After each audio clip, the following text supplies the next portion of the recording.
naman.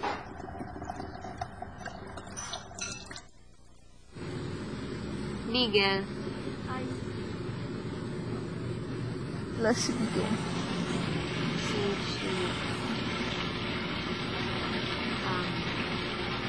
Kung iting pa. Iting bigel. Dalawa pa. Ang bilis ko magkagusto, ang bilis ko din mawalan ng gusto. Talaga? Like sino? Like si Slater. Nag-son ko siya in some point. Tagal. Nag-son ko lang siya ng ano eh, parang no first week. Tapos parang naghiwalay din, di ba? Parang, okay, wala. Ngayon, kala ko yung pa rin top 1 mo. Oo, pero parang kasi lagi magkasama. Ewan ko. Kaya nawawala na. And tsaka may pamo na, gano'n. So, parang, and yun nga din, parang, basta iba eh, parang, okay sana si Kevin, pero, Bagets pa. naghahanap din kasi akong height. Oo. Parang gano'n. Matangkad. Siguro kaya may nagugustuhan ako dito. Kasi wala nang ibang tao nakikita or something. Parang yan kasi yung araw-araw natin nakikita. Yung type ko talaga nga matangkad and ano. Pogi nga, gwapo nga si Kevin. Tsaka yung smile niya parehas nung sa ex mo. Oo, sobrang gusto ko yung mukha niya. Pero yun nga, yun. Mahilig ka sa moreno or not necessarily? Not naman. Depende talaga din eh. Basta manly. Oo. Kaya kang dalhin. Anong gusto mo kasing outgoing ng personality mo? Kailangan. Paano mo nagugustuhan? Paano mo nagugustuhan? Kailangan kapareho mo bang sporty? Pwede siyang, parang manly pero pwede maging sweet. Pwede din maging childish minsan, gano'n. Pero hindi yung childish in a way na parang nakakairita. Oo. Hindi bigel. Sweetie na, Ganon lang. Oo. Yung kulitan na gano'n. Oo. Pero yung like, yung OA. Oo, yun. I think gusto mo mag-tea. Ha? Nagti-tea ako. Bago na matulog, gagawin na ako. Yun.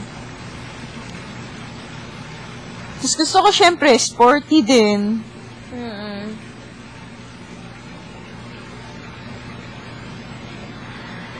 Basta yung pinaka ay gusto ko din, syempre,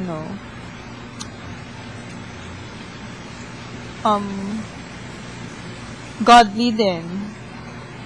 Diba yung sabi ko? Oo, tsaka family-oriented. Oo, family-oriented. Mama's boy, okay lang sa'yo. Oo. Mas gusto mo Parang yun? mas gusto ko nga yun eh. Talaga? Sa bagay, kung paano mo daw kasi tinatrato yung magulang mo, yung mommy mo, pag sa guys, ganun mo din tatrato yung magiging girlfriend mo. Kasi, i-respect nila yung girls kasi nga nirespeto nila yung yung mom nila mismo.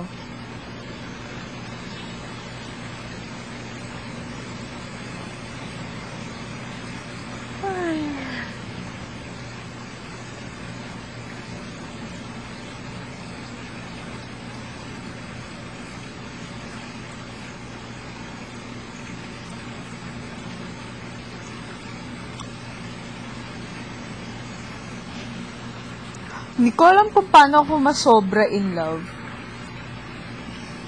Tatakot ako. Masaya siya sa una. Hindi mo rin masasabi eh. Basta, pag nahanap mo yung katapat mo, lahat ng yung sinasabi mo na madali ka magsawa or ano, mas hahaba pasensya mo, mas yung mga simpleng bagay na dati umaayaw ka na agad. Doon, kapag na-in love ka talaga, na-in love talaga, ay, wala! Pag kahit na sila yung may kasalanan, ikaw magsasorry, ganyan. May mga guys na kala mo sa una, nakokontrol mo sila, pero ikaw na pala yung kinokontrol. Doon ka mag-ingat. May mga ganong lalaki. Kala mo, hawak mo sila sa kamay, pero sila na pala yung nakakapagpabilog sa'yo. Sabagay. Kaya ang hirap magka-boyfriend. Sabagay. 2 years ka na rin single, no? Oo. Pareho tayo. Last ko 2009, October. Magti 3 years na. Oo. Ay, ako magtutu pa lang pala. 3 years, July. October. Lalo na paglabas din, mag-ingat ka. Siyempre, ang daming lalaking maghahabol sa'yo. Oo. Sobra. Sa'yo din naman? Sa'yo, Tin, sobra sa'yo. Crush na bayan ka nga dito eh. Bakla. Sobra.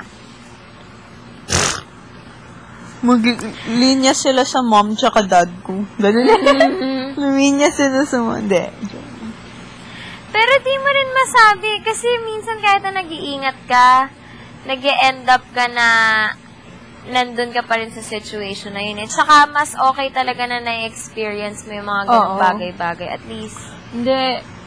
Basta ayoko na talaga na itago ko sa parents ko. Yun yung pinaka-ano. Yun lang.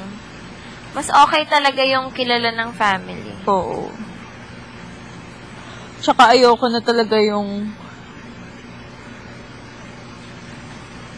Kasi dati, hindi kasi siya pwede mag-drive pa.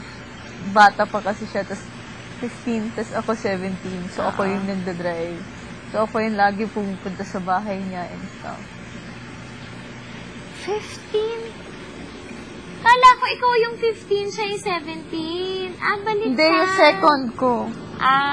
High school pa. Yung first ko, 15 ako, tapos 17 siya. Yung guy.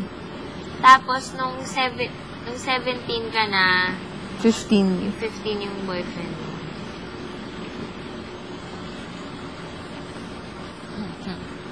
Ewan ko ba kung anong ginawa ko doon? Doon ka nag-start, maraming friends sa Ateneo kasi... Hindi, kilala ko na talaga sila kasi tennis players. Oo.